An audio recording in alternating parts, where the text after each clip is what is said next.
मर गया। तब भगवान कृष्ण कहते हैं ये कर्म की गति है। जो पानी मांग रहा था अभिमन्यु पीने के लिए, वही पानी धीरे धीरे गलकर भूमि को दलदल कर दिया और उसी में राजा कर्ण फंसकर मर गया। ये कर्म की गति है, ये कर्म का खेल है।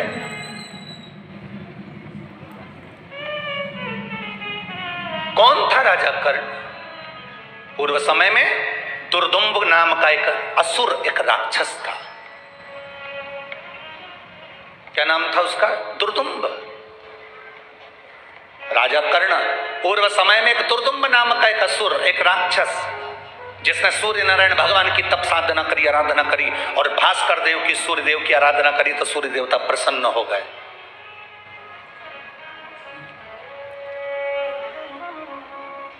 सूर्य नारायण ने पूछा, दुर्दुम्ब क्या चाहते हो?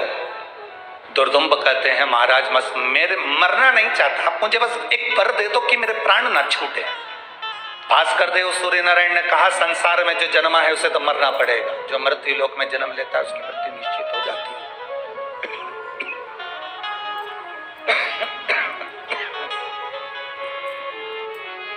जो मृत्यु लोक में जन्म लेता है उसकी मृत्यु निश्चित है, उसको मरना है।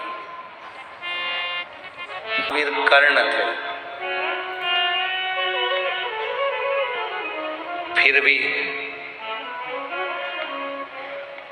मरे तो पानी के खड्डे में रथ का पहिया फंस गया था और उस पहिए को निकालने में मर गए। जरा विचार करना, कर्म की गति देखिए राजा कर्ण की। जिंदगी भर दुनिया के लोगों ने कहा कि ये दानवीर कर्ण थे, दानवीर कर्ण थे, दानवीर कर्ण थे। सत्यभामा जी ने भगवान कृष्ण से पूछा था, अगर ये दानवीर कर्ण है तो फिर पानी के खड्डे में रथ फंसकर क्यों मरा? भगवान कृष्ण ने कहा, सत्यभामा तुम्हें मालूम नहीं है, जिस समय अभिमन्यु मर रहा था उसने हाथ जोड़कर राजा कर्ण से कहा था, मेरे प्राण छूट रहे महाराज, तुम्हारे पास में थोड़ा सा पानी पड़ा हुआ है, मुझे थोड़ा सा पानी पिला दो, मैं मरने वाला हूं। मुझे मरते समय लोग गंगा का जल देते हैं, तो मुझे पानी पिला दो, मैं प्यासा हूं, मुझे पानी पिला दो, मैं प्यासा हूं, मुझे पानी पिला दो। पर राजा कर्ण 1 इंच नहीं हिला, और 1 इंच नहीं हिला, ना पानी का 1 चुल्लू पानी उसको पिलाया, मर गया। तब भगवान कृष्ण कहते हैं ये कर्म की गति है। जो पानी मांग रहा था अभिमन्यु पीने के लिए, वही पानी धीरे धीरे गलकर भूमि को दलदल कर दिया और उसी में राजा कर्ण फंसकर मर गया। ये कर्म की गति है, ये कर्म का खेल है।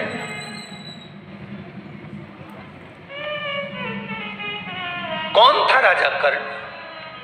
पूर्व समय में दुर्दुम्ब नाम का एक असुर, एक राक्षस था।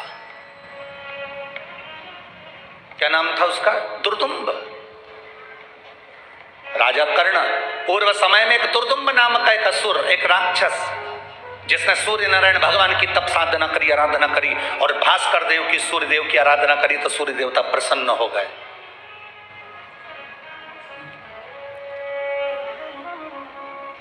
सूर्य नारायण ने पूछा, दुर्दुम्ब क्या चाहते हो?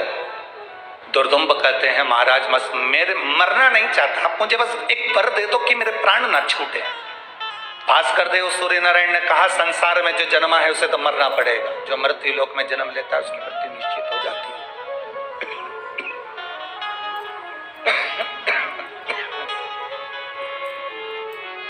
जो मृत्यु लोक में जन्म लेता है उसकी मृत्यु निश्चित है, उसको मरना है। कोई भूखा ना सोए, कोई खाली ना रहे।